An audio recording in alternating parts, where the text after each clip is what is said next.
afternoon, everyone. Thank you all for coming. My name is Nancy Luehring. This is Tormey Campagna, and this is Cindi Erickson. We're delighted to be here, and we're delighted to see all of you. You waving at us? No. Okay. I have one little fun fact, and then we'll get going here. I've got a list of everyone who's ever been on the board before, and many times you hear that, oh, the incumbents didn't get reelected, that's a referendum on the board, right? I think 4 times there's been repeated board members. They either don't run or they don't get reelected. So I think since about 1975, there's been a referendum on the board members. A lot of them have resigned. Some years when the few that have repeated did repeat, not enough people ran for the board, so there was no election held. They just went on from there. I could name a couple of those. You might remember Mike Mish. You might remember Jeff Atkins. Just a couple that there wasn't an election held, so they did retain their seat. But other than that, people either don't run again or they don't get elected again if they do run. That's just a little fun fact. I'm going to let Cindi take it away here so we can get right on this because we're running a little late. Yeah, we welcome, can you hear me through the mic? Hello? Real close. Okay. We welcome Tormey Campagna to the table. This is the first time as a new board member that he's able to join us, so we're happy to have you. All right, and we got a little bit of a late start, and we also had just a tiny bit of a schedule confusion with Magdi. So many of you know that Wednesday night is buffet night here, and he wasn't exactly expecting us on Wednesday. So if I could ask your cooperation at the end, at 4 o'clock when we're done, to kindly vacate the building as quick as you reasonably can so that he can set up for buffet, that would be very much appreciated. So anyway, for those of you who haven't, oh, now it's getting better, I think. Those of you who haven't been here, what we do is we call up to the microphone here in order of people who registered a question or a topic that they want to address the board with. So we'll cycle through those first, and then whatever time is left, it'll be open mic night. So anybody can ask us anything. So I'd like to invite Rocky Peebles to the microphone, and his topic is something to do with an IRS investigation.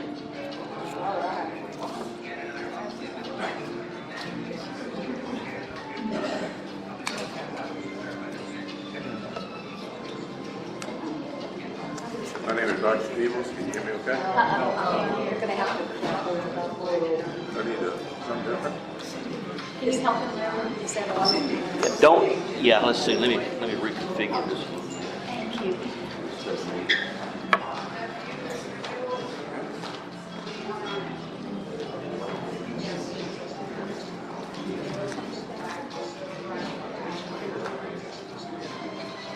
Can you hear me now?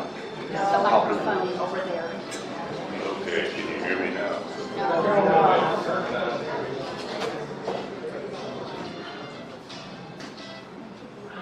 I'm not going to say Don't say no yet. no, not even for you. I'm not going to dance for you. But thank you for asking. Okay, how about now? How about now? Right next to you, and I can't hear you. Should I stand at the back? No. Just take the microphone off of there, yeah.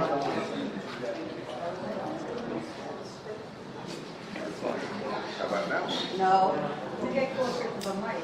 Yeah, get like this, Rocky. Get close to the mic. Okay, how about now? No. I don't think it's you now. Nancy, I'm not going to go there. It's a really good question.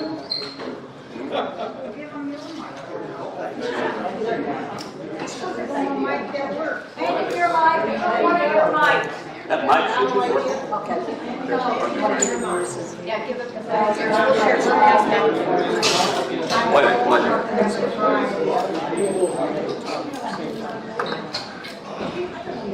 1, 2, 3. It's working. Not for Not properly. Okay. All right, here we go.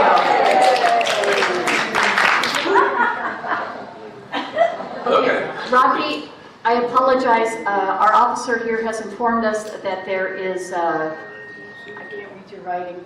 He can have the microphone. Carson, need to move. There's a maroon GMC Acadia parked right up here by my unit that's in the roadway. And then there's also a gray Toyota Venza that's parked beside it. We're going to have those moved. There's a delivery truck here that can't get out. It's blocking the roadway. Come back. All right. The walk of shame. Going out that door. Okay, if we can have everybody's attention, and Rocky, you've got the floor. I'm going to try it here. Does this work? No. Here? Does this work? Does this work? Yes. Okay. It was ringing a while ago. Okay. How about now? Okay. Okay. My question is, this is ringing in my ear now. Is that other mic still on? You want to turn one of them off? Just turn it. Yeah, get that one out of the way. Now hold the mic up further. Your mouth. Okay, Rocky, please. Okay, now? Yes. Okay. I'm going to use a real quick analogy. I'll make this real fast because I got my list so I don't ramble like I usually do. Okay. I feel like many of the board members. Can you hear me? Speak up. Louder. Okay, how about now? You've got to project. You've got to project.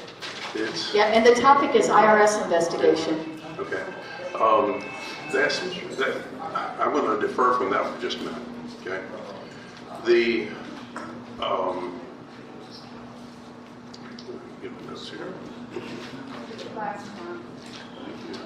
Oh, that was it. There you go. Okay. Please, let him have the floor. Okay, I'm going to run through this as fast as I can because we've already taken up so much time here. When we have the board meetings and we have the votes, I feel like it is almost like a Trump Democrat, Republican, Democrat resist movement. And what I would like to see is, or more of a question is, the old guard board of directors resist against the property owners.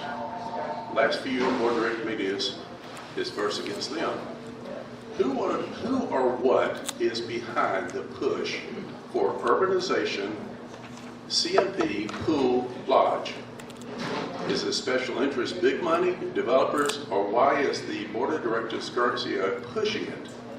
The no vote was very sound, very loud, and I gave Cindi a copy of my notes.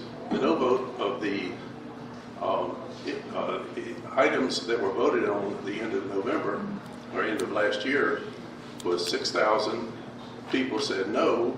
And if you put the property owners' houses in those spaces, that's about 1.5 persons per vote. So that's 9,000 people voted no to not proceed.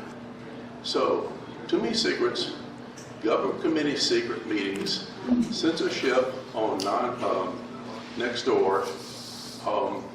Why and what is behind pushing all of the special interest for urbanization, CMP, pool, as opposed to what the homeowners are voting for? That's my question. Well, I can attempt to address it.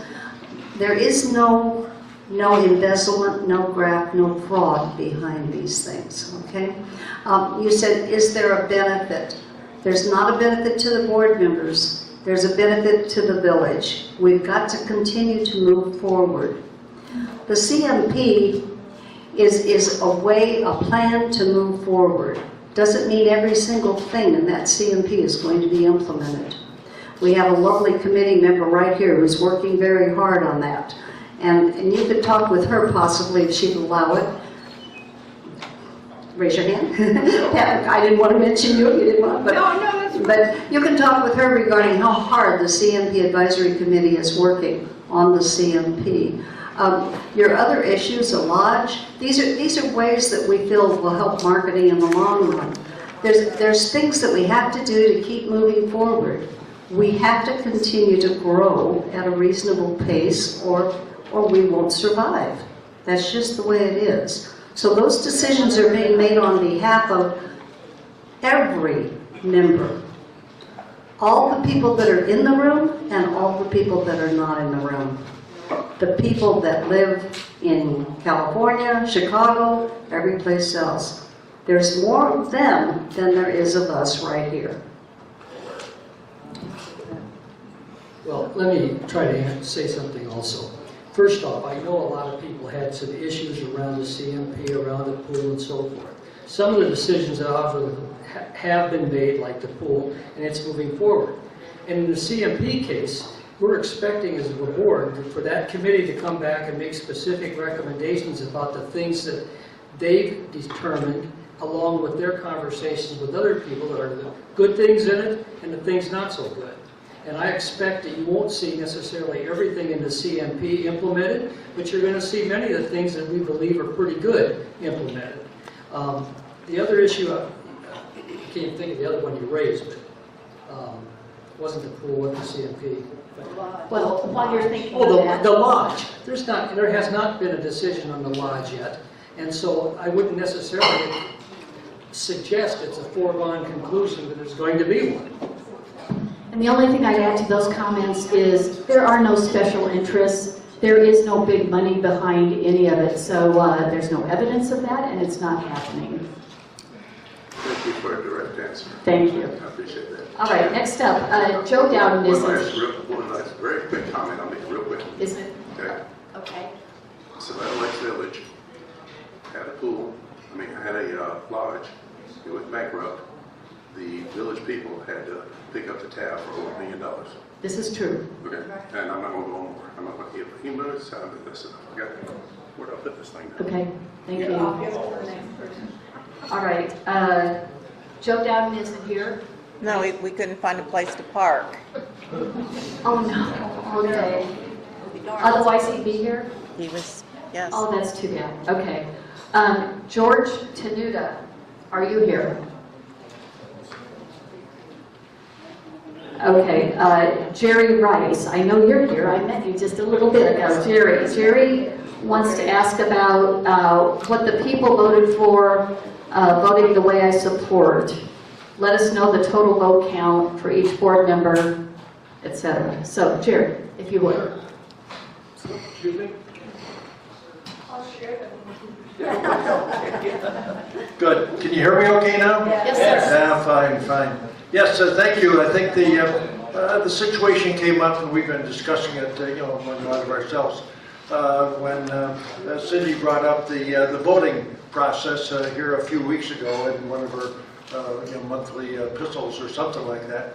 And I think the concern, and there's some concern there, and that's that we really don't know who voted for what. And we really feel that that should be identified. In other words, who voted for what, yes or no, or whatever it is. And also that the amount is important. We have, I assume, a vote of 7 people on the board. And that, for example, if I think the example used, I believe, was that if 4 people are yay and 3 people are no, you just say it at 1, it's all yays or something like that. You indicated that it's going to be, the board is behind us and all that kind of stuff. And I realize that maybe they are, but I think that's a little bit of a misunderstanding. And I think that the secretary should really review the votes, put it by vote, and that should be in the minutes or however you're going to do that. I'd like to know that the people that I voted for are voting the way that we thought they would, and that type of thing. So that's very important to me anyhow. Okay, very good. And I think Nancy would be a good one to answer that. You may or may not know she's our parliamentarian, so she's our expert on the panel here on this topic. I talked with Mr. Rice earlier, and all of the information you want can be found in the minutes and with names of the people that voted for and the people that voted against. And I gave him, if he wants it before 2019, to go to the archive and look that up. The chair's responsibility is to say that a motion passed. I mean, if you're in the crowd, you know that who voted for and who voted against, probably. If not, it will be in the minutes and it will be detailed. The motion will be detailed. Who said the motion? Who seconded the motion? Even the discussion is detailed.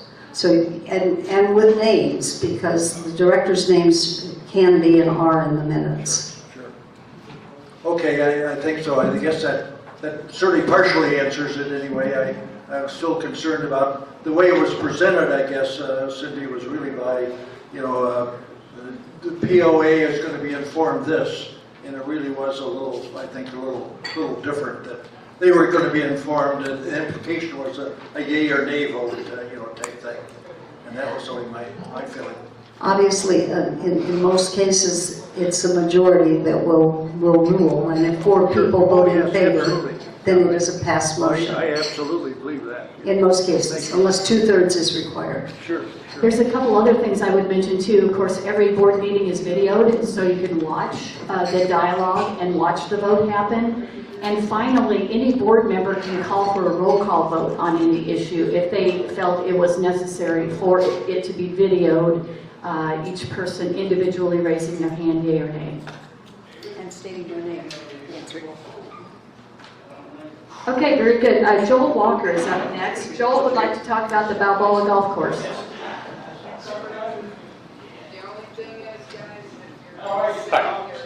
Walker, did I say Walker? That's Wilder, that's all right, it's not a big deal. I'd like to know what your plan is for the golf course for Balboa. I hear a lot of different things, I live on it, obviously, that's why I want to know. And just like to know what's going on, because it just seems like the Balboa is treated as the ugly stepsister of the whole village. And everything that nobody else wants to use ends up at Balboa. And the guys over there are really working hard to make it, better, but I don't know if you're giving them the tools that they need to do it. That's all.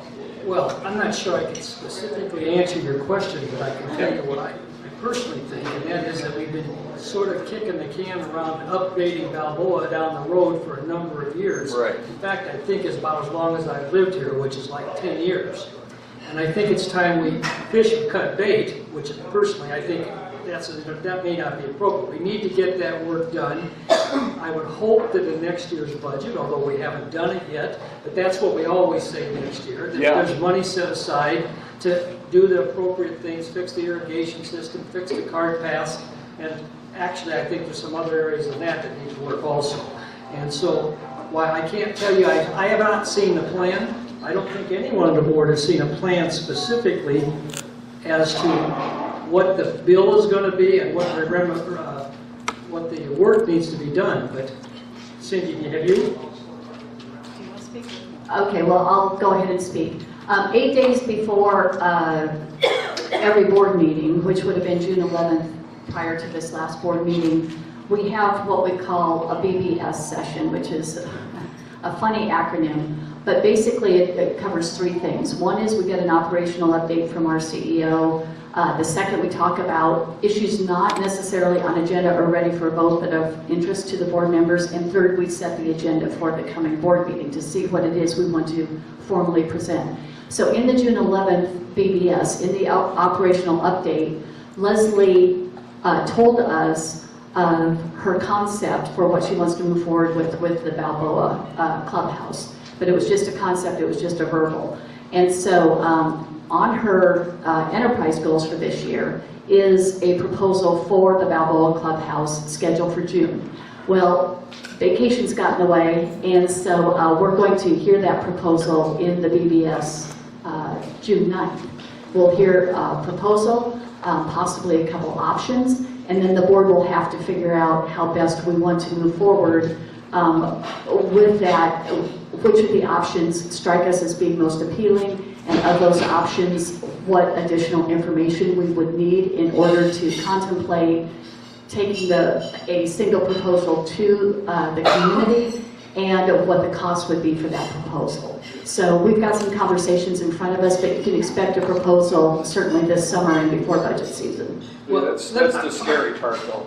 The scary part is you're saying Balboa Clubhouse. Well, that's what I The would. golf course I needs think to work. your question. Then I think you should address the clubhouse after you even, I think when you that's fix what the golf course. That's what I believed your question was, and I don't want you to think I was asleep in that meeting, Oh, okay. because I wasn't.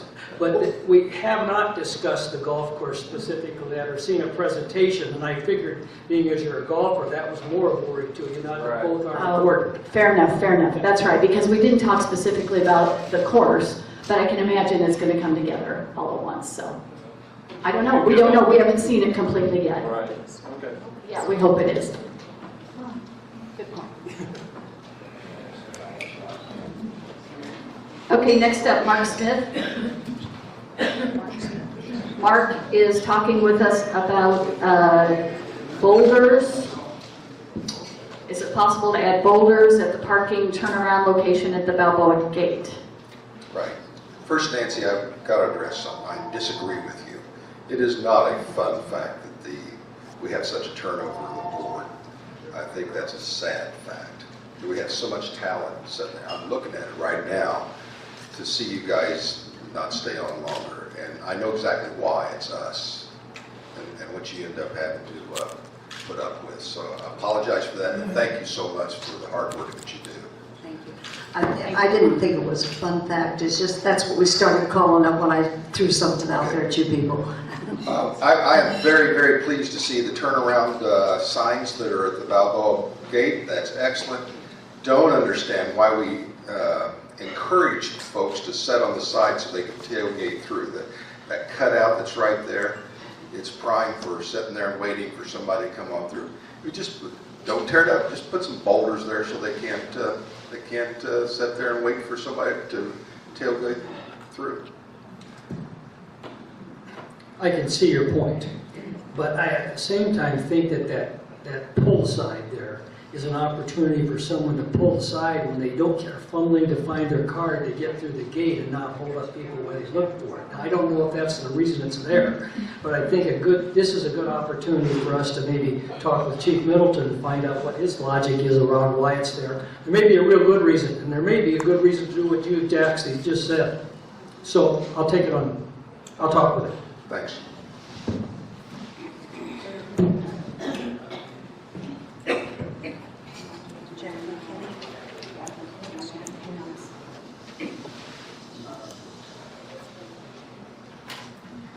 Okay, the next person up is Jack McKinney with regard to recycling in the village using volunteers. Jack, are you here?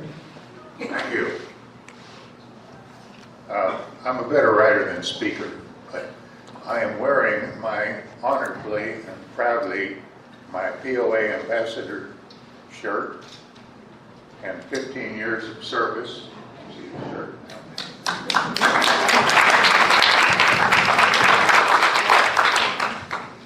Which is no longer existing.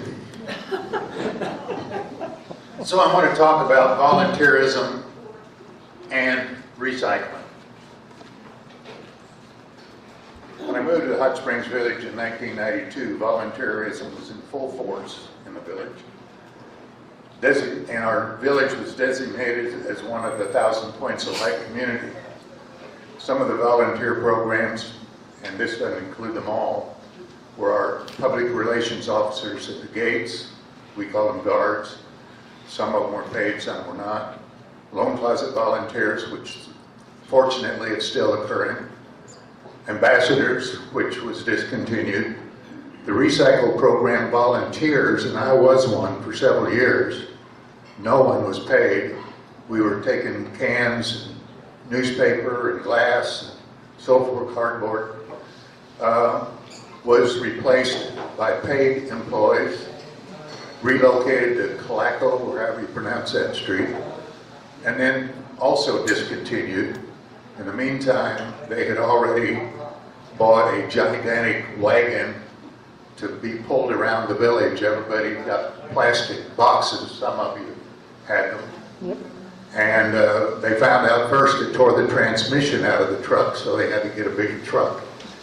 And then they found they couldn't make the circle on cul-de-sacs.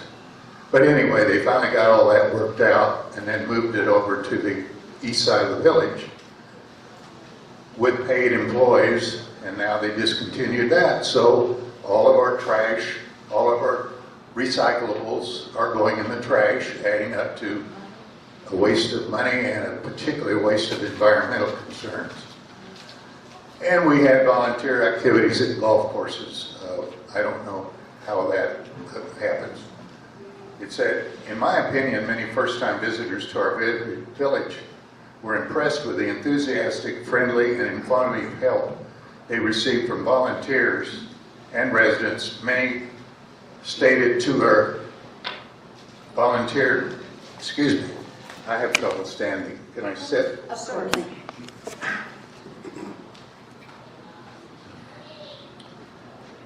The visitors were impressed very much with the enthusiasm, friendliness, and informative help they received from volunteers and residents. Many stated to our volunteers at the gates and ambassadors at the POA office that they were a major factor in their decision to move to the village. So I say, what happens to these programs? The public relations officer were replaced by Allied Barton, a company out of Pennsylvania, hiring people who'd never been inside of the village, and they do a good job of waving though. And the bid for that service was a figure down to the pennies that Allied Barton received. It's $250,000, $350,000, something like that. I wrote a letter, a couple of letters to the voice, insisting that by the end of that year, how much did we actually pay them? Never could get that information. That's getting off the track.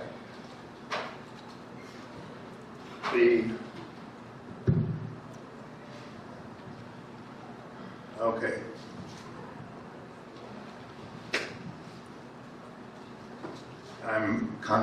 Anyway, our community could now almost be called 1,000 points of trash. We must take action to uphold our responsibility to our environment and to do our part in recovering recyclable materials. I read where Bella Vista had a recycle program in co-sponsorship with AARP. I attempted to talk with someone at Bella Vista and did confirm a recycle program existed. Actually, the girl I talked to kept telling me about their trash hauling company they hired. I said, no, it's not trash, it's recycle. She finally said, well, yeah, they have some kind of a recycle program with AARP, but a lot of people just throw it in their trash. I said, well, I'm sure that's what happens, but can you tell me about this recycle program with AARP? Of course, she couldn't, so maybe we can go on from there. Okay, very good, thank you. There are going to be several recycling events that have been planned or will be planned for the year. I believe even the 4th of July, there might be one coming up. And this would be where the citizens would have to take the recyclables probably to one location. I'm not sure how it's going to work. We have Mary Ann Kennedy here, who's in charge of Help Keep Arkansas Beautiful. And lots of people were out there picking up trash on our roadways last Saturday morning. And I think that's a lot of volunteers. There were orange jackets, yellow jackets, and all kinds of stuff everywhere in the village. In fact, I think we ought to give Mary Ann a round of applause. Mary Ann, you wave your hand over.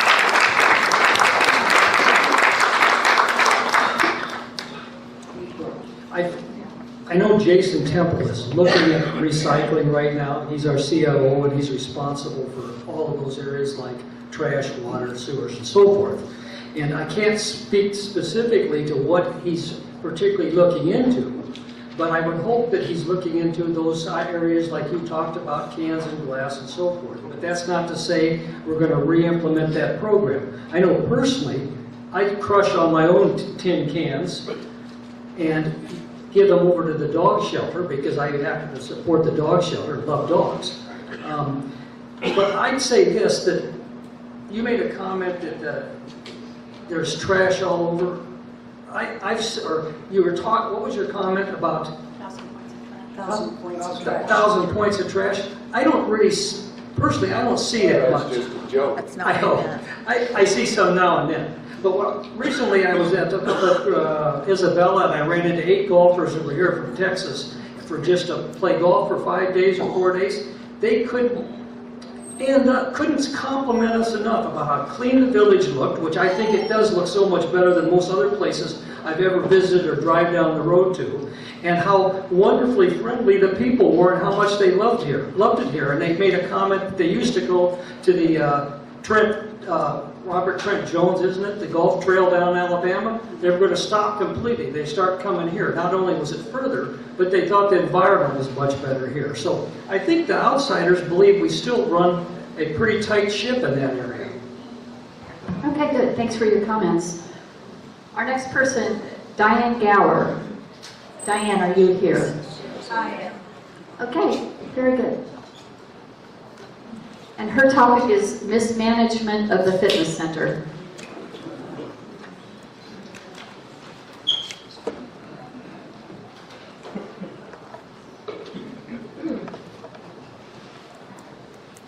Well, I've been here before to talk to you. Excuse me, could I ask you to be over there because our cameras are lined up appropriately that way? Camera? Please. Sure we do. Sure. You look good. Can't be just us. All right. As I said, I've been here before with a concern as a member of the fitness center, and it had to do with personnel, someone who was employed there, and it was someone that I thought had been mistreated and fired. And when I talked to you, you did tell me that that was not an issue that could be held by you. So I had to let that go. Since that time, I have been in contact with other people. They've come to me and I've come to them to say, Diane, there is a bigger picture here. It's not just the mistreatment of one employee. There's a lot more going on at the fitness center that is not good. Not good to the point that you are losing membership, you can't keep good employees, just a myriad of things, Diane, that you didn't even know about. So I stepped back and looked and I said, yes, there is a bigger picture here. There is more here that needs to be addressed. So I came today to say to you, our issue now isn't that one person was mistreated. It was that the entire fitness center needs to be looked at again. Much mismanagement is going on there, and it is affecting the bottom line, the dollar. So here today are members of the fitness club and some former employees, and they would like to speak to this issue. So I'm just introducing it to you as this is our complaint. We'd like for you to hear us. And then if I have any time left over, I would like to take it at the end to do a summary. Well, hang on just a second. I think it was 2 Let's Talks ago before you brought that to us, right, at the Coronado Center, because I was sitting at the table, you were too. I think Betty was there, right? And what was our recommendation to you at that time? You gave me a recommendation that I did not take. I want to continue up the line with Let's Talk and go in that direction. Okay, well, we're not in a position to do anything until you have spoken with the director. Oh, I did. I told you that then. Is that what you were speaking to? Well, there's that. And then right Yes. before this meeting, when I saw that this is what you had wanted to talk about, I checked in with Leslie to see if any progress had been made. And what she told me was that you were trying to gather a group. She said someone by the name of Diane, so that must be you, was trying to gather a group to meet with her and was having trouble scheduling among your group, and so she didn't yet have it on her calendar.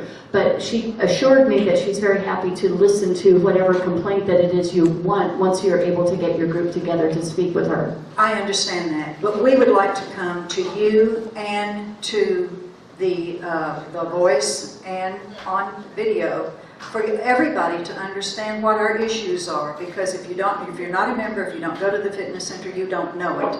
We want that to be known. Like this man here who was talking about recycling, and you talked about picking up trash. Picking up trash is not recycling. You never got your question dealt with.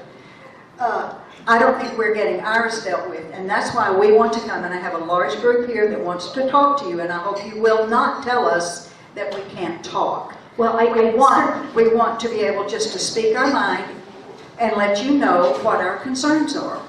We have resolutions too. And that's fine, but it truly, please try to understand, this is indeed an operational issue that only Leslie can fix, if there's anything to be fixed. Only she can do it. We don't have any operational control.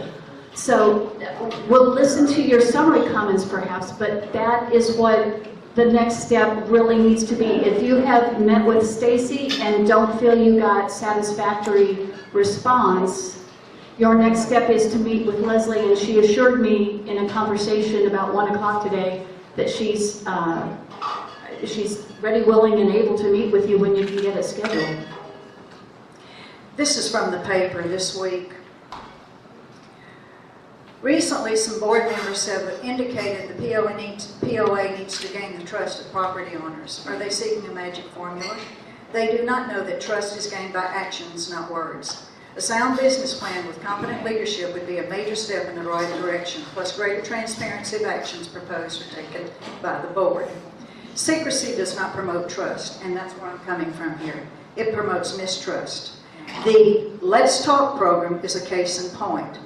I've not attended any of these programs, but from the reports on The Voice, they are run as, we, the members of the board, are here to set you straight. They keep telling the attendees, sit down, you're rocking the boat. The tone of the sessions is very condescending.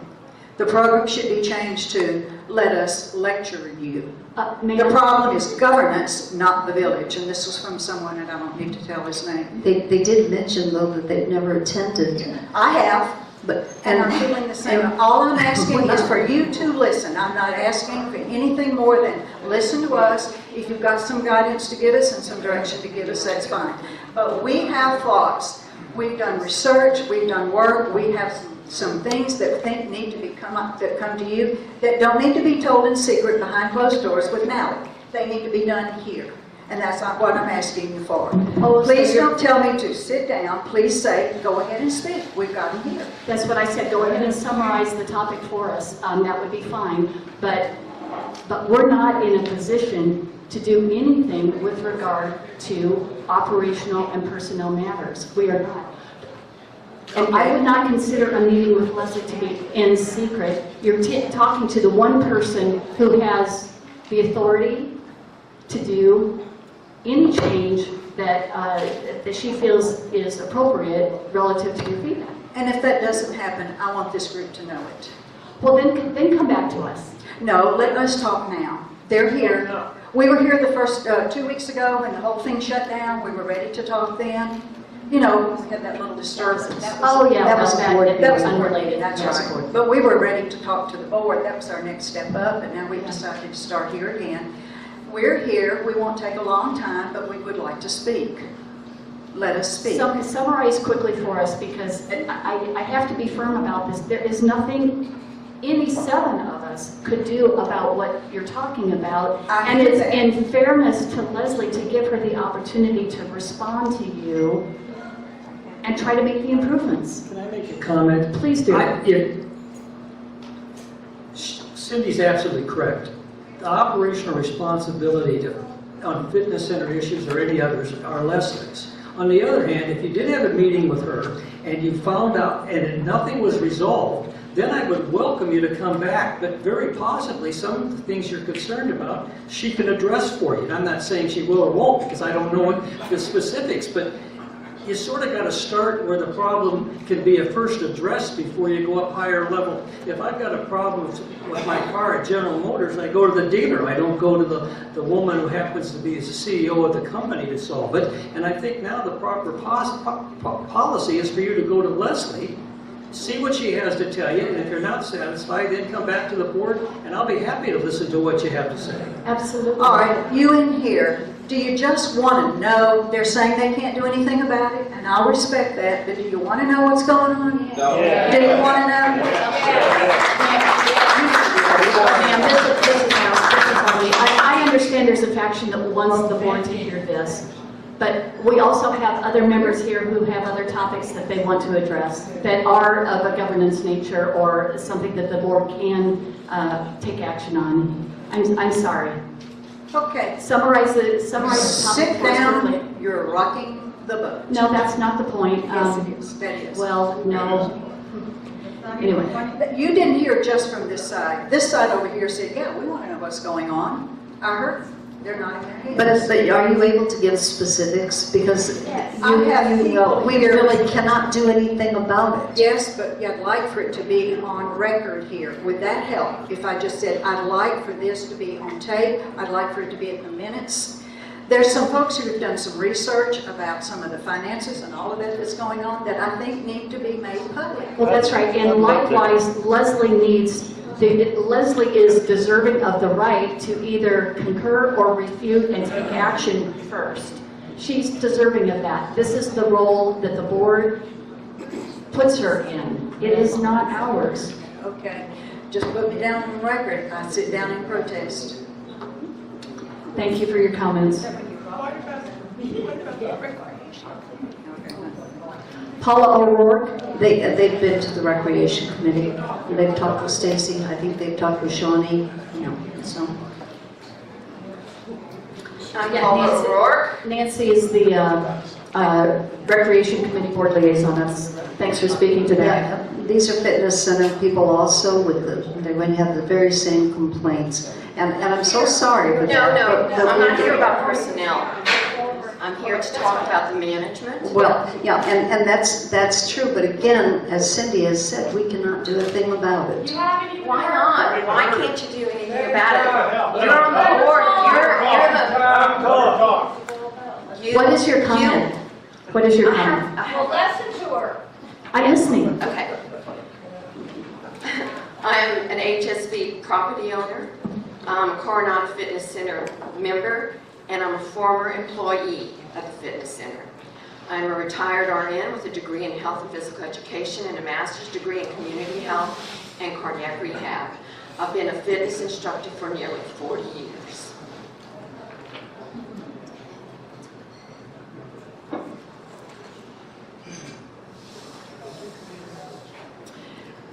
I worked at the fitness center from 2010 to 18 with the 1-year break. I was retired, but when I had the opportunity to work there, I jumped on it. I was part of a team of highly qualified instructors with years of experience that worked in harmony with each other with great cooperation, respect, and excellence. I got great satisfaction out of helping our members through teaching classes, designing workout routines, and meeting the needs of individuals with specific health challenges. Then all of that changed. I can pinpoint when these changes occurred.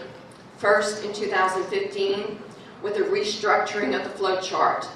Ma'am, I'm going to interrupt you, and this is going to be very irritating to you, I'm sure it is, but clearly this appears to be the very same topic that Diane brought up, where you're concerned about staffing and personnel issues at the fitness center. Am I right about that? No. Let me continue. All right. Then if you could get to the point where it's different, that would be great. All right. It appears to me that I turned in my letter of resignation because of all the changes and cuts that I could no longer tolerate.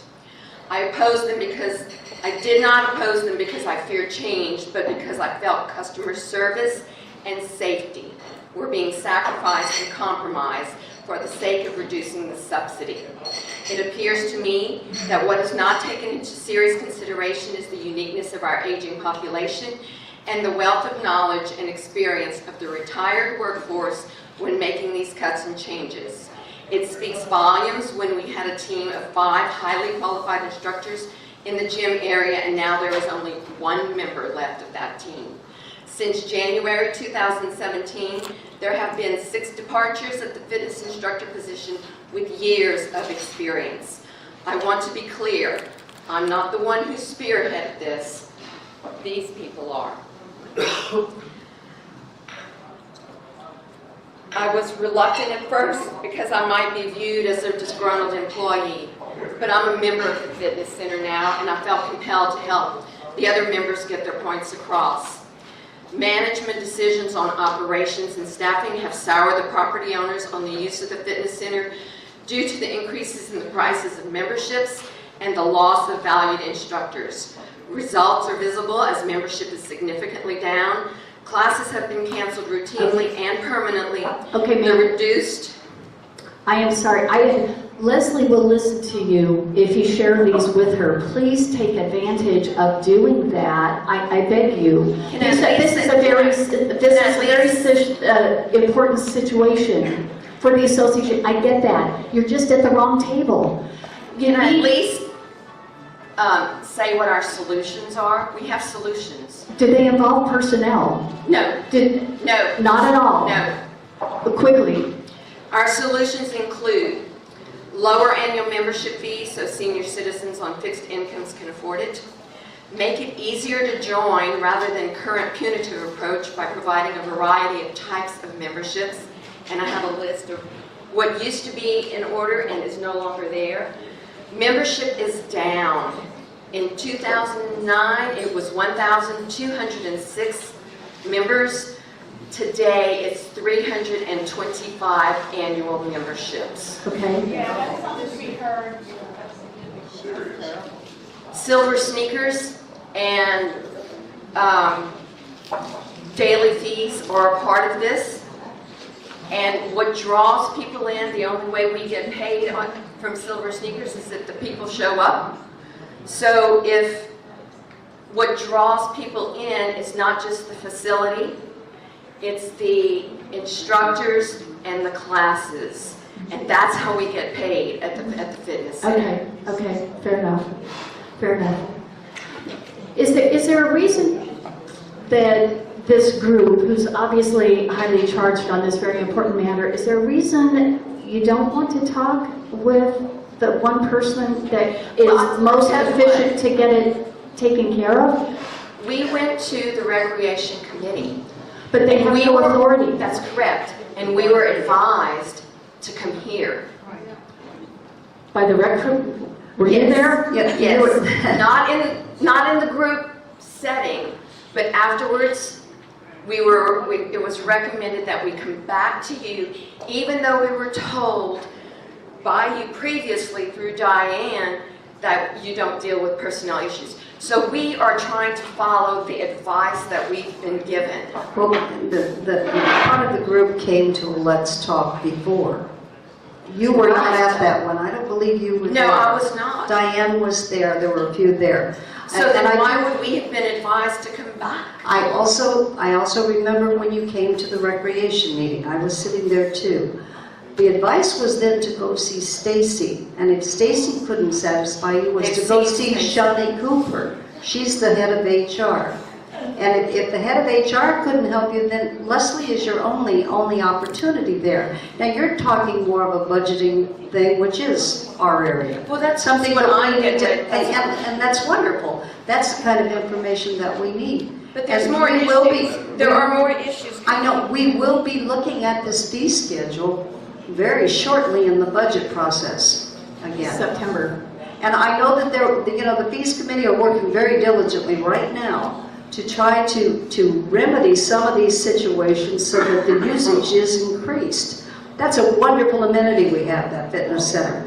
And if people don't use it, then it's not good for us. So that's an important issue. It's being mismanaged, and it's that personnel that needs to be addressed. Okay, and personnel is something we can't deal with. We can't. I'm sorry, that's a disappointing response. I get it, but it's a fact. We can deal with that fee schedule. We can deal with those things. That's where we come in. And that is recommended to us by the rec committee. Okay, sorry, I'm calling up in order. That was Paula? Yes. Linda Broom, do you have anything that is non-personnel? Okay, very good, thank you. Do you have a microphone? There we go. Thank you. Okay, I'm not a speaker at all, but I have a passion, and it's that fitness center, okay? I'm not going to get into personnel issues. I got it. I got it. But I just want you guys to know that I have been an instructor for over 25 years. And I have been involved in several health clubs. But let me ask you something. Have you guys been to the fitness center? Have you? What is your point? I'm trying to get there. What is your point? Okay. I'm trying to listen with the right ears here. Okay. When you walk in there now, it's just a dark cloud. No one's happy. It should be a happening, happy place. The music should be upbeat. I'm not talking about in the weight room. I'm talking about in the classes themselves. It's not like this. I've never worked in any place that is such a beautiful Coronado Fitness Center and felt like I do being in there. So let me just address a few things, okay, that has nothing to do with personnel. Okay? Okay. You guys need to listen to the experienced workers. You need to listen because there's problems down there. I mean, I don't know how to say it other than there's problems. And it's happened within the last 2 years. Let me ask my question again. Is there a reason why you're not willing to talk with Leslie, who is the single person who can make changes? Okay, just like Paula said, we were instructed to come here first. And wait a minute, Cindy, just hold on. Yeah. I bet you everybody that's involved with this fitness center will go to Leslie now. If we have to, we will go. We'll go to the human resource. We'll do whatever we need to do to fix the problem. That's fine. I'm sorry that you got the advice to come back here. I don't know who gave you that advice, but we're very sad that you got that advice because it's got to be frustrating on your part. I know it is. You have no idea. I know it is. I'm trying to be sympathetic to that, and I'm really trying very hard to get you on the right track. Okay, but I understand, okay? And I'm not a yeller, except when I'm in my classes. I have a big voice, and they know I'm in that room, okay? But I know you have other people to listen to. Linda, Yes, ma'am. McNally answers to them. Oh, well, okay. Diane asked, does Leslie Nally answer to you guys? Absolutely, she does. Okay. Okay. Well, let me. Want to know what's going on? Yeah. I want you to talk with her because we hold her accountable for the operation of the village. And so it's only fair that she have a dialogue with those who are most concerned. Can I have some quiet, please? All right, it's only fair that she be given the opportunity to respond. I'm begging you to please set up a time to talk with her about that. But she hasn't yet failed you because she hasn't yet heard from you. I understand, but like I said, but let me just say a few more things, okay? Number one, you can't imagine how much I enjoyed working there. You can't imagine it. That's my passion. I woke up in the morning looking forward to working there. I mean, it was my whole life. And then to have the problems that we have, Cindy, it's not good down there. I hear that. I hear the passion. Okay. It's very important to. I'll tell you what. Here's what I'd like to offer up. As soon as you do, would you meet with me privately and tell me what your experience was? I certainly will. I'll be happy to make myself available to you anytime, any place. Okay, so let me just finish this. There's only 7 more. They're real quick, okay? Value their input in services and treat us with respect. You don't get it. They don't get it down there. Adhere to the job descriptions. I personally can say that my job description does not even remotely begin with what I was asked to do. And I gladly did it. And I hate to do this, but you're talking personnel issues, job descriptions, and morale. So. All right, I'm sorry. If you're underqualified workforce, is that considered a personnel problem if I talk about the workforce? Yeah, kind of. Okay. I get the sense of what the essential issue is here. Please visit with Leslie. Make an appointment as soon. She's expecting to hear from you. Okay. All right. Well, anyway, thank you for letting me talk as much as I was able to talk. But everyone in this room, let me say this, anyone in this room that would like to join us to go to HR or to go to whoever. We gotta go. We've got to go. Please do, please do. That's the best path forward to getting your concerns addressed. And I support you in doing that very strongly. Next person up is Kathleen. Again, on the fitness center, is there anything more that needs to be said on the fitness center today? I think I'll be joining. Thank you, Kathleen. Jill. Is Jill here?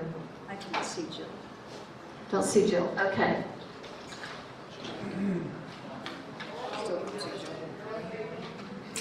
Jill. Kent Betts. Ken? How you doing? Good.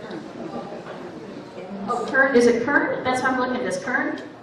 I'm sorry if I mispronounced it. And his topic is operation policies and procedures pertaining to the fitness center. Anything more to say? Yeah, sort of, that's what it is. How you doing, folks? I don't envy your job. I know it pays really well, but I don't envy you. Anyway, along these same lines, Connie, I don't know if you remember, but Cindi, I guess it is, you and I had a conversation at the Beehive in depth one night as it was closing down. I gave you my card and you didn't call me. So anyway, if you need it again, I'll give you another one. Okay. My apologies, I almost always do that. You are eternally forgiven, okay? I keep hearing this saying, it's not my job, it's not my job, it's, human resources, has this and that. Human resources reports to somebody, and that somebody reports to you. Leslie, Eventually, it comes back to the board. I mean, eventually, yes. thing. You're right about that. We have one employee, and it's Leslie. Okay, so anyway, I think there's a little another way to make this happen, not only from the bottom up, but from the top down. So we're asking the board here to go in and talk with the powers that be. I don't know who they are. If it's human resources, I don't know if it's Leslie. I don't care who it is, but there's a lot of distrust in here. And I think, that should be recognized, and I think it's incumbent upon the board to get out here and instead of saying, well, go to Leslie first. I understand that. But, maybe somebody can bend Leslie's ear a little bit and say, hey, you got some people coming to you that are a little bit upset. Okay, I don't know if this is nationwide or citywide in our organization, but it seems like there's people running the programs at the fitness center that really are not fitness buffs. They may be management people and so on. I think, somebody, you guys, Leslie, whoever, please take a look at that. The other thing I don't enjoy is that when I go to these meetings and I talk to the fitness center people and the management over there, we seem to get this condescending kind of a approach that, this is the way it's going to be, and you look around you, that's probably not the way it's going to be, because, people in this village are going to run it one way or the other. That's just, my feeling on that. I get that feeling I'm being talked down to. We may be old. I don't think we're that dumb. I really don't, think so. I also think that the fitness center management should be more available to the people. I don't think you should be hiding. I don't know if that is part of other organizations, whether the golf team or whatever other organizations, that we have here. But I'd like to see them more manageable or available so they can, reflect their management skills on us instead of hiding. Because, we shouldn't have to come to this board to make this happen, to have our views.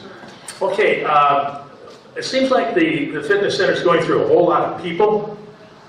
And I don't know why that is. I'm not going to get into human resource. I'm just saying I don't know. But if you're going through person after person after person after person, the problem is not with the person after person after person. The problem is with the management or the CEO or the board or whoever. So what we're asking you to do is take this ball that we are presenting you, run with it a little bit. We'll certainly do our part, our part. But anyway, I think there's some responsibility that, you can help us out on this, okay? Read Lee Iacocca's book, Where Have All the Leaders Gone? My old boss, okay? His favorite saying was, that's a bunch of crap. All right. So anyway, one other thing, totally different than this. The gentleman here, the golfer, I think this is the gentleman's name. Who was the guy that complained about Balboa? How you doing? I think the Balboa Clubhouse needs some attention. Specifically, the men's john right inside the door.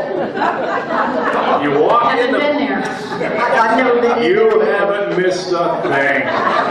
It has carpet on the floor, and why there's carpet on the floor in a men's bathroom, I don't know. The things have overflowed. You walk in the door, and all you run into is a men's urinal stench. Can we get something to happen? Because again, I shouldn't have to take this to the board, but where the hell, who do I take it to? You take it to the POA, so you can call POA, it in. but anyway, Mike Sikora is the we facilities manager, and he's the one, I'm trying to give you the most direct path to getting something like that taken care of. Yeah, but And that Mike Sikora would be that person. maybe if some of the board played golf at Balboa and they smelled the stench, it would probably get fixed. Hey, Anyway, Tormey. thank you for your time. You know, we appreciate you being No, here. don't take it, Tormey. No, don't take it personally. But anyway, But please who the contact hell Mike was- Sikora, and I mean, he's the person that's responsible for facilities. Start at the top, trickle down. No, that's not your most efficient path because you're Well, gonna run sometimes this you way. have to. No, you don't. No, I'm saying Sometimes you don't. have to. No, okay. You do. Okay, No, thanks. Good to see you. We appreciate you and the things that you're dealing with. We truly do. But I'm not going to go clean that bathroom. Trust me. But Mike Sikora might get it done real quick. I'm so sure. All right, Len Pelly, is Len here? Len? Not here. Raymond or Bud Carney? Bud Carney? Ah, here we go.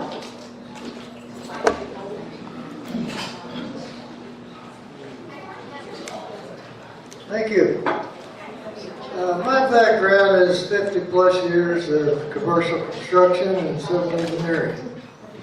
And what I wanted to ask or comment about was, Hey, can I have quiet so everyone can hear, please? I've been a resident here 12 years, and some of the things that have happened over that 12 years makes me ask these questions. The first one being the geothermal fiasco that happened over at the fitness center, and how it was designed. Was the engineer hired, and then was it put out for bids, or was it somebody's idea of design build? Now, the other thing is the gates. I understand there's only one or two companies in the country that could have possibly done that work. Well, if that's the case, then the village probably didn't need it. And I firmly believe that if you cannot hire competent design people and then put it out for bids, you're really not doing your best job in the public's interest.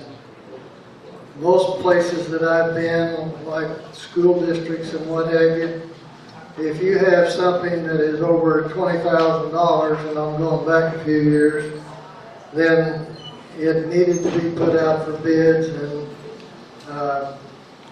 I guess most of what happens in the village has been the design build process. Is that right? No.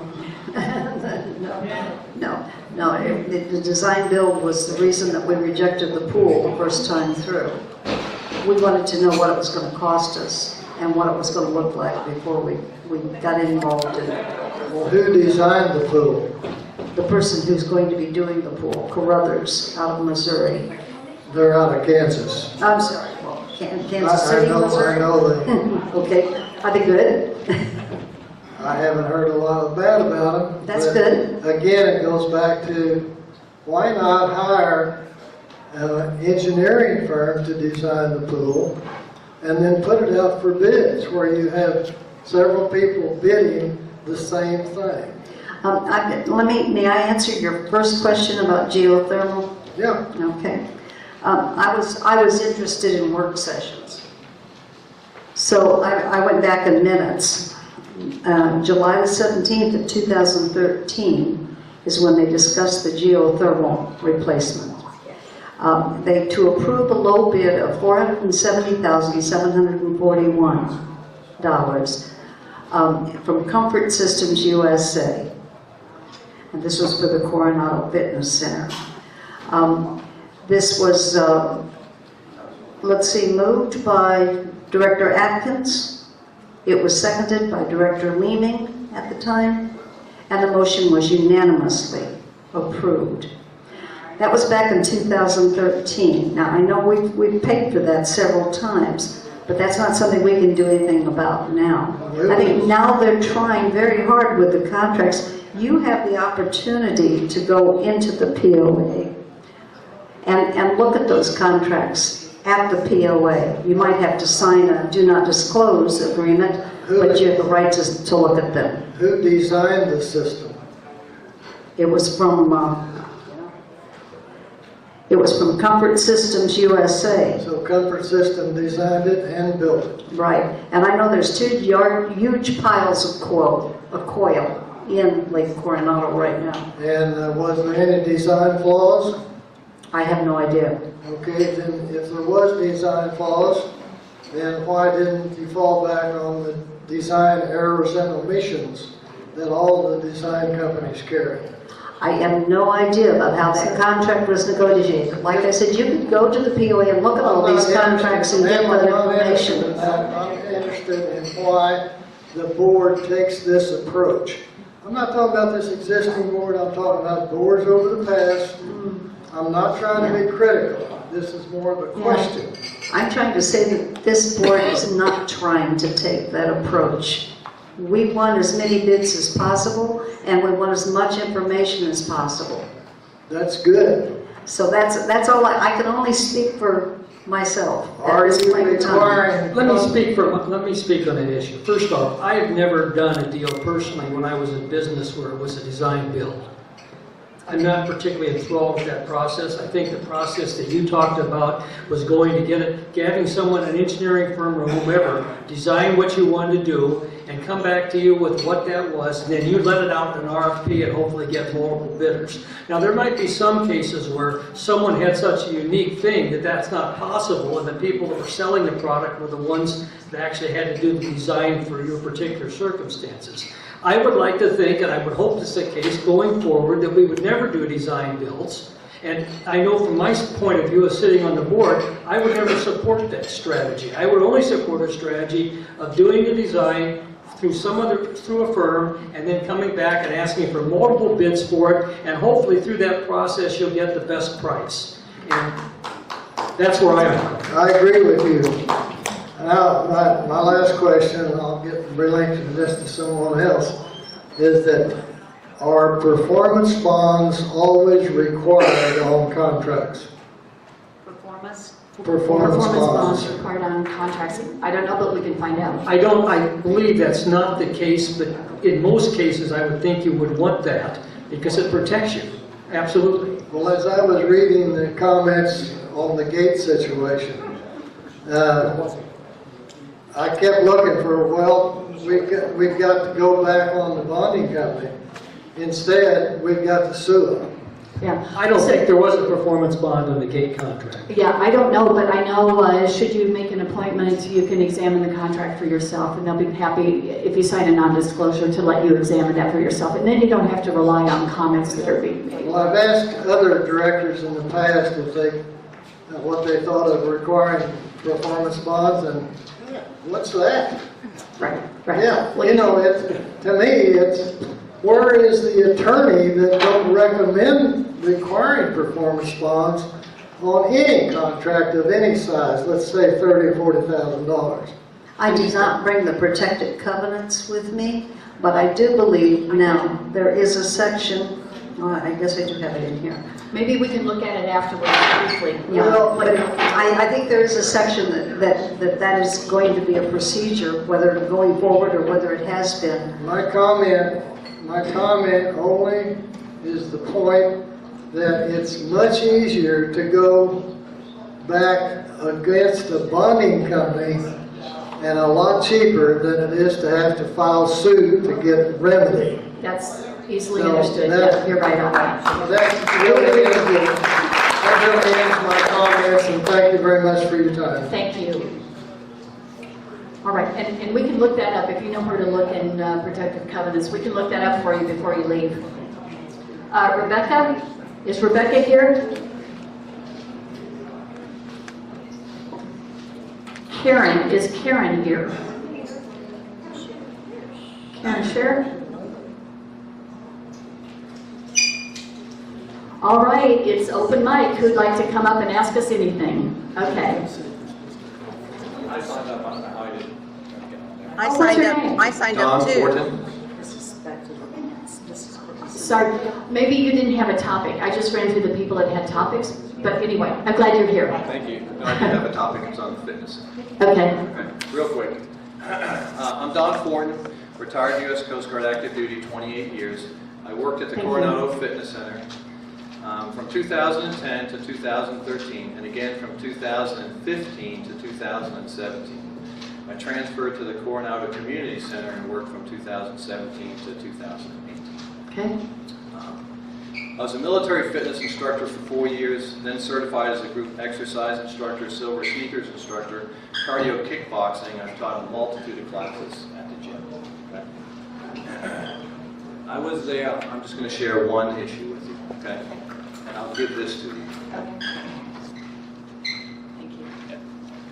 What it is a chart, and when I think, and I was there when this happened, the chain of command at the fitness center changed. It used to be Stephanie Heffer was over the natatorium, okay? Then you had 3 managers, Gary Vogt, Deb Johnson, and Amy Holloway, okay? Sometime around 2015, someone had the bright idea to change that. They combined Deb Johnson's job, the pool manager, where she was just in charge of the pool, to be in charge of the natatorium, and then everyone else is underneath her. That's where all of this started to fall apart. Okay,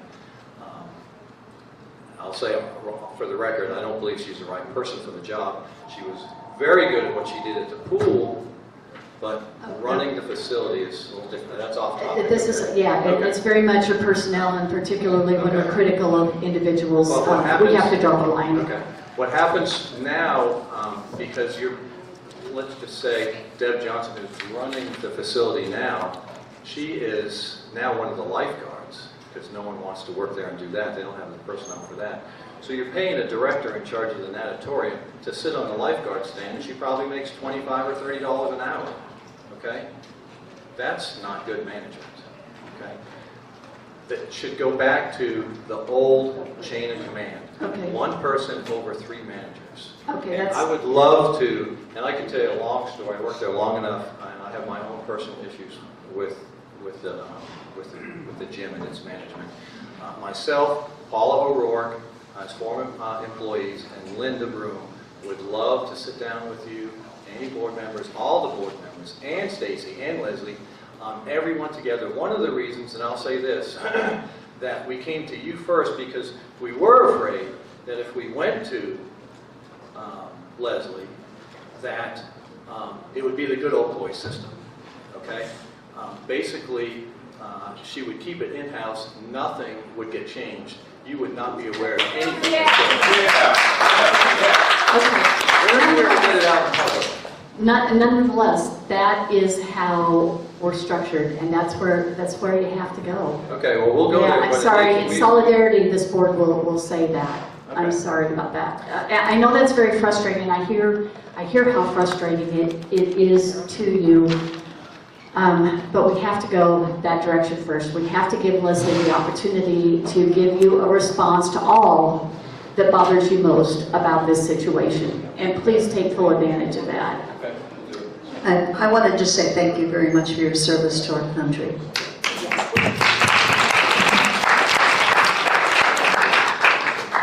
Cheryl. Hello, my name is Cheryl Galvin, and I want to thank you for your service for the community. We appreciate that very much. Who made the decision to remove the first comment period of the board meeting, and is this a permanent thing? It was me, and for the foreseeable future, probably for the rest of my tenure, it will be, first comment will be removed. And I did that because we cannot afford to have another board meeting disrupted before we even get underway. So all comments will be at the end. Thank you. Okay, my second question is, will the board continue to deny property owners? No, that's wrong, sorry. Okay, no, I'm sorry. My second question is, Cindi, you said that the board meetings are videoed and they're available for viewing. The disrupted meeting video was not posted, as far as I know. It was not. Right. I wanted to correct that. Why not? It wasn't because it was tremendously disruptive, and we thought it was so disruptive that it could have harmed the association by making it publicly available. And our job is to protect the association, and that was terribly disruptive event.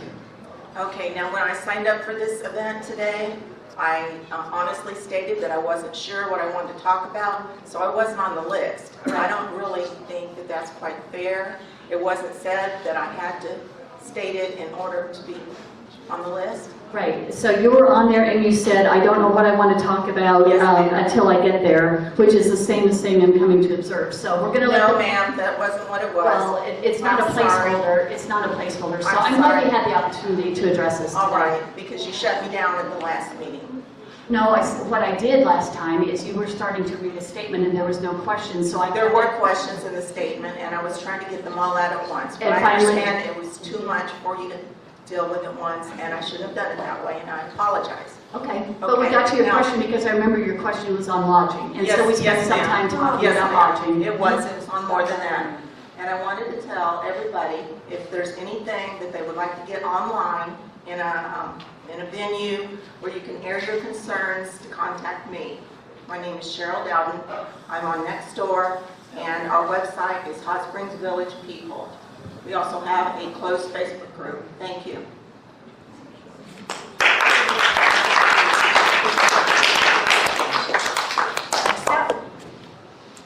Okay, I did sign up, and I had a question of concern pocket neighborhoods. And Cindi, I know you know how to pronounce my name, so it wasn't that, but somehow I'm not on the list. Oh. My name is Monica Pellizzeri. Oh, my sure. question was on pocket neighborhoods. Is she on the list? I don't see her on the list. I even printed the response I got from you, so I knew I was on there. It was like within hours. On our behalf, I'm sorry, but I noticed that there were 2 people on the original list that were for July the 24th. And that might have just been an error, either a glitch in the program or something. And I had printed those out originally, and I bet that's where you were. That's fine. It's okay. Sorry. So my question is on pocket neighborhoods, and my understanding is these are on smaller lots than the homes will be, and there won't be the common property, property for, you won't have your own private property so much as you will have a shared area. So isn't it set somewhere in our bylaws or somewhere that the lots have to be a minimal size, and does that mean you're going to be changing that? Or how is that going to work? Or do you even know? Or is this another lodge thing where Leslie hasn't presented it to you? Thank you. I'd like to talk to them. Thank you. All the lots were, at this point that I'm familiar with, where they might do pocket neighborhoods, are lots that were platted just like any other lot in the village, where Cooper or CCI has easements between each lot. So it'd be impossible for us to change lot sizes from what they may be in those neighborhoods already, assuming, most of them are empty lots. And secondly, to my knowledge, there's no conversation going on to try to get John Cooper's to agree to changing those lot sizes. So today, if we build a pocket neighborhood, we being a developer, not the POA, it would be on a normal size lot, whatever they're platted at today. Okay, good, that's what I wanted to know. Thank you. Very good, thanks. Jeanette. I thought I had sent you my question, but did not. Gosh, I don't know what's happening. If people, I apologize if people felt they registered and registered a question. Maybe that was another July 24th one or something. Only two. Oh, okay. All right. Well, anyway, glad you're here. Okay. We'll try to get everybody in. I want to thank you for delaying your decision on the Finance Committee. I want to thank them for delaying their decision on the Finance Committee. I was overwhelmed with the way the decision was being rushed through the board. I would like to ask that you have a very open and transparent discussion of just what it is, excuse me, I'm having sinus problems, of just what it is that you hope to accomplish, excuse me, for the board and the staff with this committee. How do you envision it functioning? How much of the responsibilities do you expect this committee to take on and do that are currently being performed by the staff? Diana has said, and I'm sorry she's not here, at the board meeting that she worked with a group of residents to write 13 amendments to the charter for the committee that had been written by staff. It is my impression these amendments have not been discussed with some of the board members prior to her bringing them to the table for a vote. Do you know who this group of representatives is from the village that she's working with? I do not. It strikes me, excuse me, it strikes me that a committee was convened by Diana prior to the board approving an official committee that gave all residents an opportunity to participate. I don't think that's right. I think she needs to tell us who these people are so that we know who was making these decisions. Okay. And then I had another question for Tormey. All right, well, let me just interject here so everybody's aware of what's happening with the Finance Committee charter. We did take a run at it. We proposed it as new business in a special meeting on May 23rd that was designed to conclude the meeting that had been disrupted on May 15th. And, excuse me, then on January 19th in our regularly stated board meeting, then we took a vote on, or we intended to take a vote on the Finance Committee charter. And because that vote failed, and knowing that budget season was coming up, and that there would be value in having property owner contribution of expertise and assistance in establishing the budget, I had the authority in the bylaws to establish an ad hoc committee. And I established an ad hoc budget committee, very limited in scope, very limited in time, between now and October 9th, I believe. And we're inviting property owners with financial skill sets to apply to that committee to lend that assistance and expertise to Liz in the preparation of the budget. So. Right. But you're going to still continue to discuss having a finance committee. We still need a finance committee who has responsibilities far beyond just the budget. Right. Yes, I'm committed to getting that done this year, this term. That has to be very transparent. I don't want to hear about a certain group of villagers working with a board member or 2 or 3 to put together something that's going to change a charter that the board has been considering. It was written by staff to change it so drastically. I think we need to know who these people are and why we didn't wait for a committee to be convened so that everyone could have an opportunity to participate in that committee. Very good, thank you.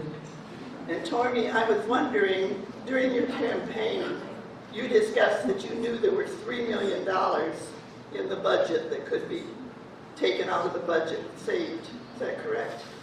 No. No, I didn't understand. Okay. What I said was, it was my perception there could be that much. But on the other hand, I haven't gone through it, hadn't at the time gone through every line item, and I still haven't gone through every line item. But I can tell you, I think there's actually money to be taken out of the budget. But you know what? There's always money to be taken out of every budget somewhere without sacrificing members' services. Right, okay. I was just wondering where. I presumed that probably one of those was the $1.2 million for the pool, probably. But I wonder where the other $1.8 million or so that you discussed. Well, the $1.2 million for the pool, as I remember, some of it was a carryover from the previous year's budget, so it would have only been, if I'm not mistaken, $500,000 in this year's budget. And the truth of the matter is, when I made that comment, I hadn't delved into the pool at all. Okay, so you don't know where we would save that money now, because you're talking in the board meeting about the need for more subsidies for golf and so forth. And I thought, well, if you know where there's money that can be saved in the budget, this should help with those subsidies. Yeah, I didn't say at the board meeting that I was opposed to subsidies, did I? No, I don't. No, and I'm not opposed to subsidies. I'm just opposed to managing them in such a way that they don't take away from other issues that are just as important, like roads, streets, and other infrastructure issues that we've got to address, or we just keep kicking that can down the road and we'll be in bad shape. I understand. I just thought if you knew where there was money that could be saved, that we should be talking about that. Okay. Thank you. Very good, thank you. I think Mary Ann is standing, and then Terry, you can go after that. How's that? Sorry, Terry. Ladies first. Well, again, thank you to each and every board member for all you do for us. I did want to also thank this gentleman. There are a lot of ambassadors in Hot Springs Village, and we are nothing short on volunteers, but we always need more.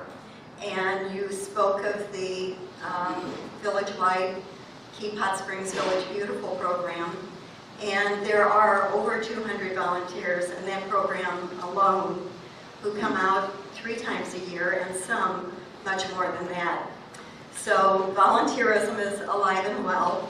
And on the subject of recycling, none of us are very far away from recycling opportunities. Tom and I make trips to, whenever we're going to hit Walmart or Foodwise, we go to the recycling center. We always have the whole back of our vehicle filled, and it's just not that far. So I would encourage everyone to take advantage of that. We don't, we don't have the funds to pay for that right now. I know it's being looked at, and I hope we will have a local program, but it's available to us, so please take advantage. And my fitness center friends here, I hope you get that resolved. Our fitness center is such a spectacular benefit to all of us.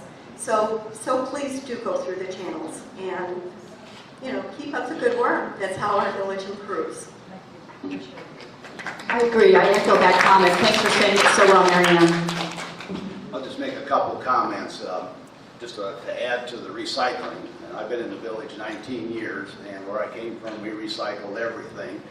But I also understand, I don't know if you can put a price on recycling, but I remember the last study that was done when Dave Johnson was here. I believe the number was 30% of the people in the village recycled. So we had the trucks running all over 300 and some miles, and 1/3 of the people participated, and it was costing us, I believe the number is $130,000 a year loss. Now, can you put a price tag on recycling? I'm not going to answer that, but that's what they were facing. I'd like to address just one thing, and I hope the board looks closely this next year at fees. I got started late last year on fees. I talked to Cindy, I talked to Liz, and I talked to Linda Mayhood, and it was a little bit late in the session. But this fee structure in the village has to be looked at totally. And the reason I say that, Article 9, which was the 5% increase we didn't get, I believe it was Article 9, for 5%. 65 Of the declaration changes, is what you're talking about. Yeah. And 65% of the people roughly voted against that 5%. We need the money. I don't like to pay money any more than anyone else, but there also is a need. But here's where we're failing on fees. When I came here at one point in time, we all had stickers for cars and paid for them. The last 2 years for sure, there wasn't, you didn't have a sticker charge for a car. And everybody in this village virtually has a car. Why wouldn't we want $25 a car? We can't get any increases on our POA, and yet we'll put a boat on the lake for $60. I mean, the rationale for fees is just not in sync with what we should be doing. I mean, why wouldn't we, all of our amenities we want to charge for, why wouldn't we have some kind of a fee at the beach? I mean, how far can you take this? I don't know. But I know basically it says if you have an inflatable, you're supposed to have a sticker. I mean, that's pretty ridiculous. And I think we should look at the fees and come up with numbers that make sense. And we ought to get these automobile stickers to raise some money because we need it. Okay, very good. Larry Wilson is here. He's part of the Recreation Committee, and he's also on the subcommittee for fees. And they've been working on this, trust me. He's got some things to say. Yes, I wanted to just address the, especially the fitness center people. I am on the rec committee, and I am on a subcommittee that is dealing with the issues of declining use of the fitness center. We met this morning. We're making some recommendations to the Recreation Committee regarding fees, which I think may be helpful. We're also trying to address a lot of the issues that I have heard discussed today. We're aware of them, trust me. And we realize that some of these things, they're not going to get fixed overnight. But we're looking at ways to try to improve the health and well-being of not only the villagers, but of the fitness center. So I just want to make that comment that there are committees meeting, and I always say this when I'm in front of a group. If you've got a passion for something, join a committee. Get on the Recreation Committee because you can make a difference on these committees. Thank you. Hey, Larry, I appreciate you saying that, but if you really want the good information about what's happening there, have any of these people been invited? Have any of the former employees? That was part of the meeting this morning. As a way to set up, we're going to, this will be coming out, I'm not going to say anything like that, but there will be opportunities for villagers, for employees, for interested persons to have input as to the decisions made. Thank you. I believe the sticker issue is a result of the gates. And that's why they have not charged for stickers for the last 2 years. But it would make any difference whether the gate or not, because it used to be optional. You want one or not, which was a mistake. Well, it was the gates. If they were automatic, they would have been issuing a different type of a card. So the stickers, that was supposed to happen, and we all know that it didn't. Then, yeah. So that's the reason that they haven't charged for them. That's a really good point. So I'll make a note to follow up on that.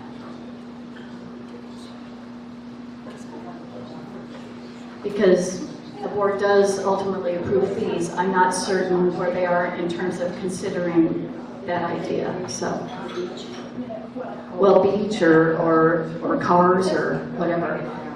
Visit the Recreation Committee meetings because that conversation came up because how can we, especially people that don't belong in the village, was a real concern. And that's part of it is charging a fee. But we really, the people that don't belong in the village, we really don't want them in the village. So, All I have to say is I'm going to the play bingo, or I'm going to this church, or I'm going to garage sales, or whatever, and they're in. Everybody gets in. Yeah. That's right. And there's you rent to anybody who signs up a deal.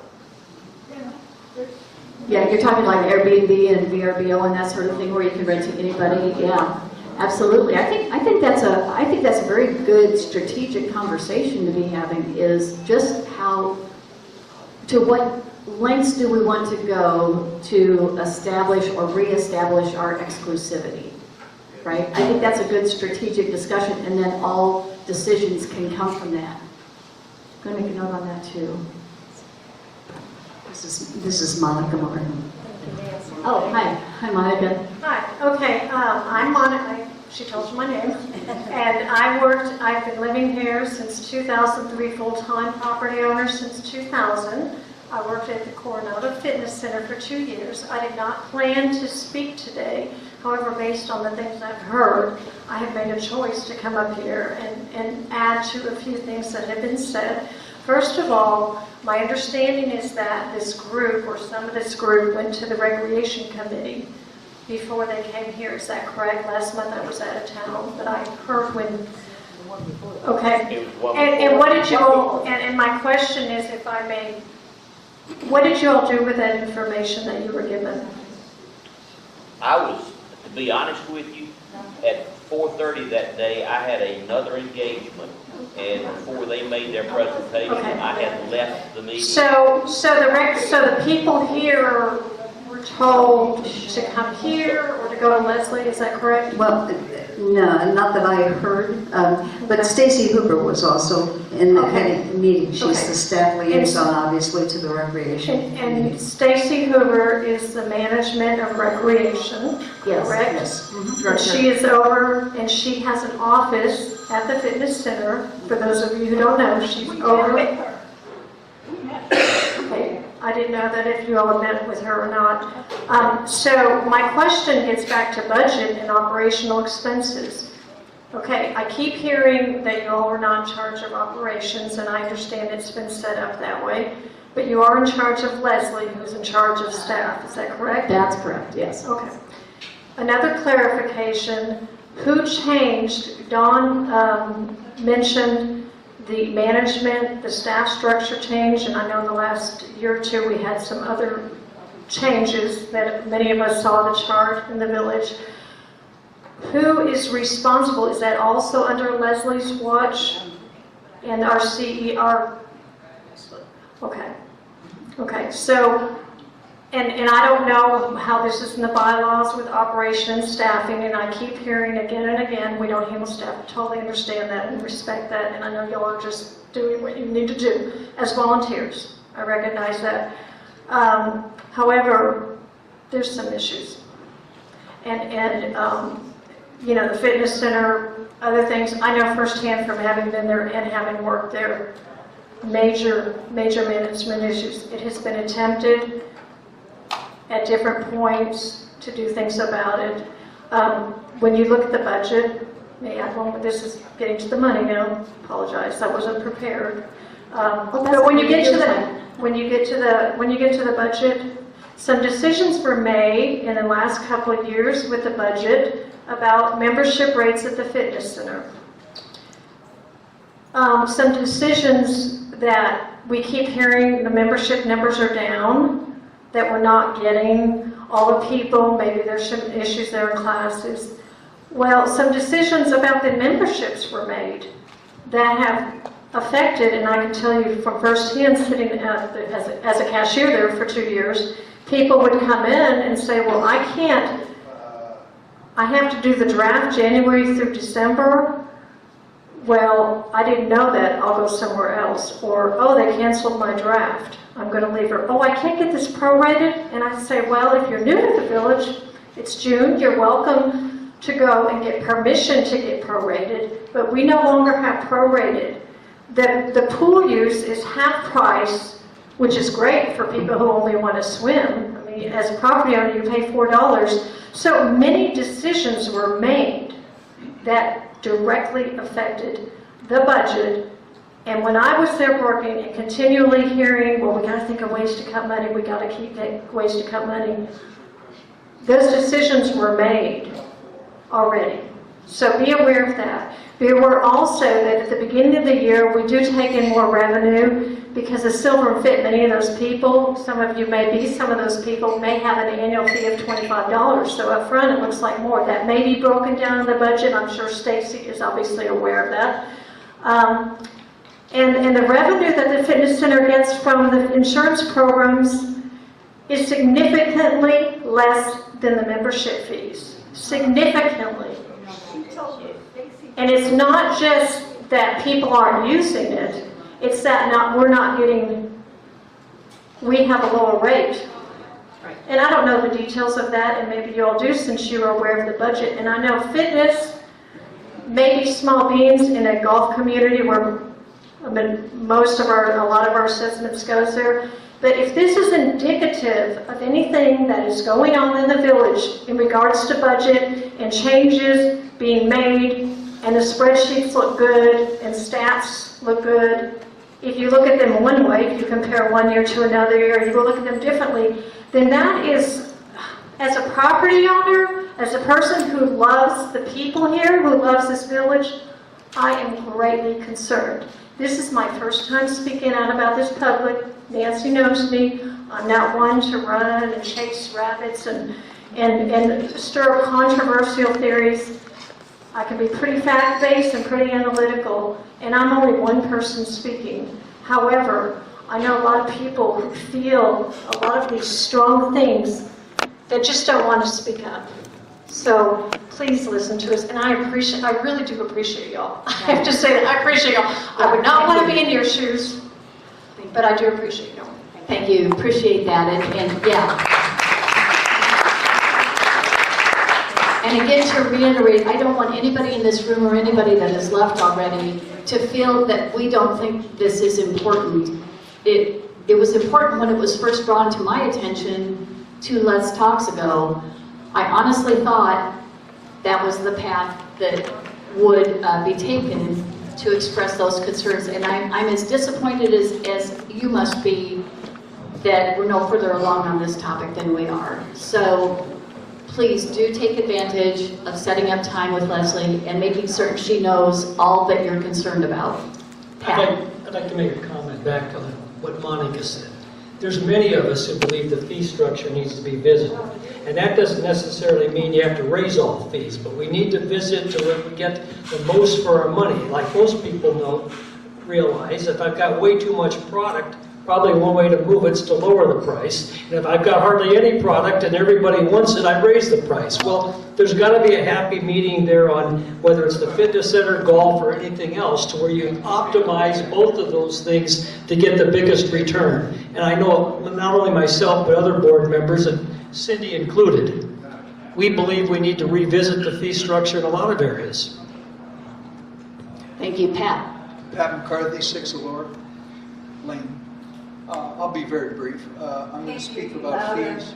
Speak about fees just for a minute. Can you hear me? Speak about fees for a minute. He was talking about the cars, and I get that, and I was surprised when it was $10, I thought, a car before. Some fees you have to have. But personally, I'm not a big fan of fees because it's just nicer when you don't have a fee for everything. You know, I get that some of them, obviously if you're playing golf you got a fee. But I think what's going on, really, the big picture, is that we can't, and I'm not going to come up here and ask you to raise our fees, but what I'm saying is that we have no ability to raise our maintenance fee.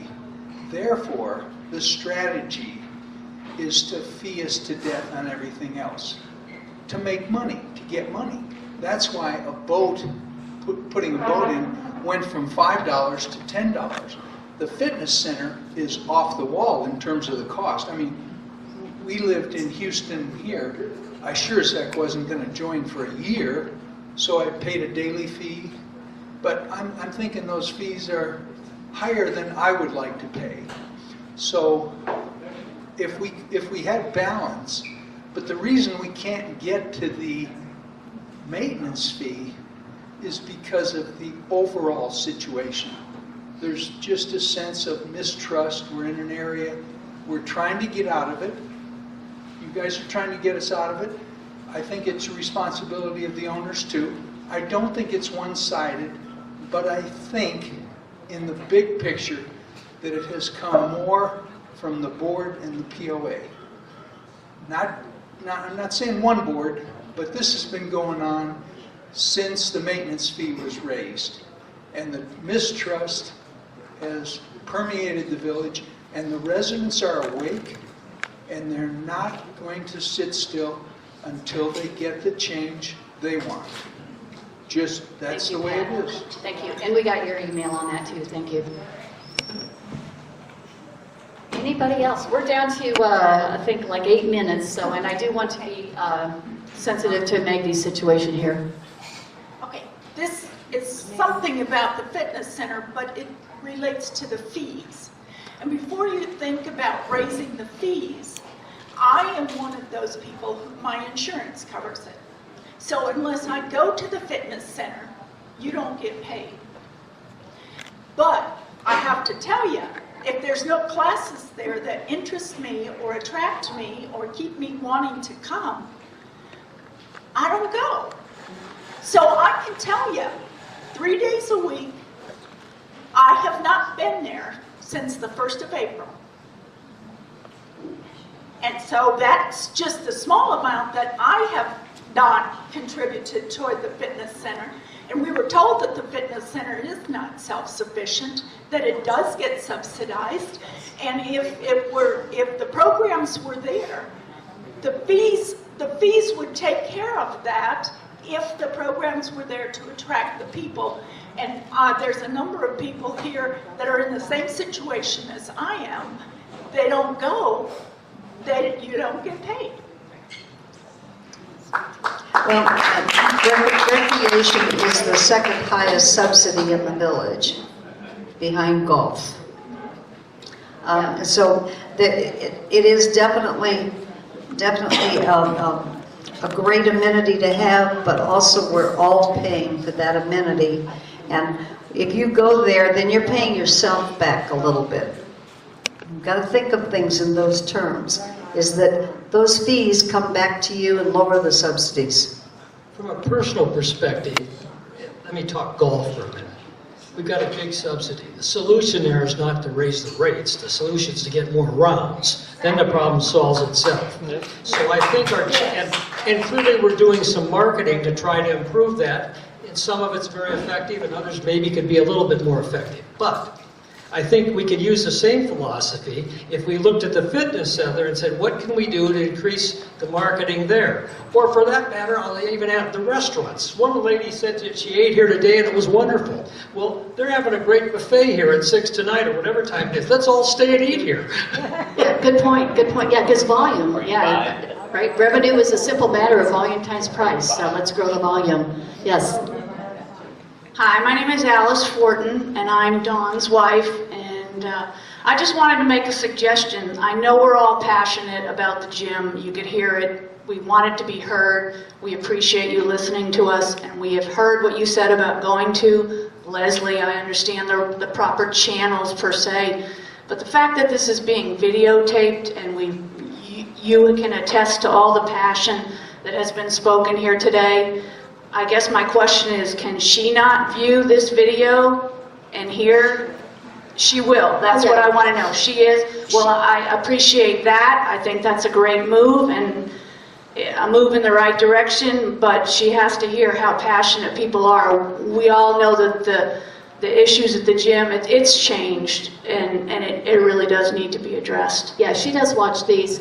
But don't let that be a substitute for addressing her directly, please. Yeah. I get that. I just wanted to know who else, if you don't mind me asking, who else sees the video? What is the reason for the video? They're published on the YouTube channel, so anybody in the world can see them. Awesome. I thank you for your time. Yeah, Thank you. My son will attest that he's watched them from Michigan, and that some of them are really boring.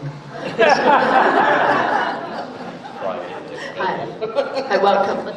Hello, my name is Mary Shapaniak. I too appreciate your service to the community. Can you hear me? It didn't sound Barely. like Yeah, hold it real close. Okay, so I have three things that I would like to address. I was not on the list because I couldn't find anywhere to sign up. Okay, that's in the Village Digest every Friday for 2 or 3 Fridays before. You can sign up there. It just says click here to sign up. Where's the Village Digest? It comes out every Friday. It's an email from the POA every Friday. Have you signed up for it? The e-blast? Yeah, the yes, e-blast. And Yeah, I'm that's not where getting them. I get them randomly. And, well, and one of the problems that I find with that is that it comes on and I'm doing something else. I'm not there, and then it's gone. Well, you might talk with the POA office about anything they might be able to do to help you with that problem. But that's how you sign up. In fact, that's the only way to sign up. I was looking everywhere, and I even called the POA office. They referred me to the COC, Chamber of Commerce. Oh, no. Yeah, that's what the Chamber of Commerce said. Yeah, sorry about that. That shouldn't have happened. Yeah, so, okay, that was the first thing. The second thing is that I wanted to say I was late getting here. I didn't get here until just after 3 because I was at the fitness center. The exercise classes, the aqua exercise classes are phenomenal. And my arthritic condition is dependent upon them. So, you know, I just wanted to say that the classes are awesome. The third thing I wanted to address, I wanted to respond to the lady who was talking about the Finance Committee situation and the Diana's wanting to do the amendments to the charter. Okay, I've taught parliamentary procedure for 14 years. I'm not Your new best friend. I'm not. Want a job? I'm considering, yes. I very much am, because y'all need help. We do. I want to say first, Nancy's doing a great job, but you're right. We're a bunch of volunteers doing the best we know how. So we welcome help. I would be very happy to help with that. According to Robert's Rules of Order, nothing should be discussed without a motion. So if you do not have a motion, then you shouldn't be discussing it. That includes new business. I did call a point of order Okay. when that was started. Okay. So anyway, but it went on with no motions, the new business. Now that's not really what I want to address. I want to address Diana's amendments. She was very correct in her parliamentary procedure in attempting to make her amendments. The amendments should have been made the motion for the amendments to the charter should have been made at that point. Therefore, she was absolutely correct in what she was saying and doing. That would have given you the opportunity to discuss each one of the amendments. Yes, which they never got to do. And that is how it happened. No. She made the first motion, and then Nancy made a motion to suspend. She tried to give a great deal of background before the motion was even made. I understand that, and that it was incorrect. And yes. that's when I called a point of order. Yes, you were right about that. She made the motion, she got a second for the motion. Then, at that point, I said, the maker of the motion is allowed to speak first. So she then gave her background information. Yes. When there was no more discussion, a vote was taken and it was voted down. Well, it wasn't voted down. It was voted to. It failed. As I recall, it was not a failure, but that it was. Was a tie, and I believe that you had to break the tie. I had to break the tie. As the chair. But that wasn't for the amendment. That was for your motion. Your to suspend, to indefinitely postpone was your motion. After Diana's first motion. Yes, to Right. indefinitely postpone. Right. Okay, which that's fine as far as the procedure goes. That is Right. correct. However, I mean, and since it was indefinitely, we don't know when that might be and when it's postponed to, which hopefully would be at the next meeting, because all the board members would have had the opportunity to study her motions for the rest of the amendments had it not stopped with the first amendment proposal. To further my motion to postpone indefinitely was also until the board had a consensus of purpose, appointment, and organization. So that is when it will be revisited. Yes. And not until the board has a consensus as to what this charter really should do and what type of a committee we really want. That Therefore, makes sense, yes, that therefore, makes sense. Cindi I'm wanted just an ad saying, hoc all I'm committee. saying is that she didn't get to make the rest of her proposals.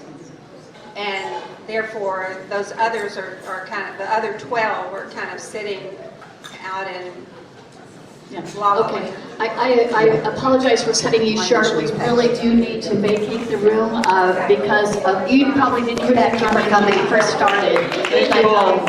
For them to set up the dinner, we have to vacate the room. Thank you so much for coming. Thank you.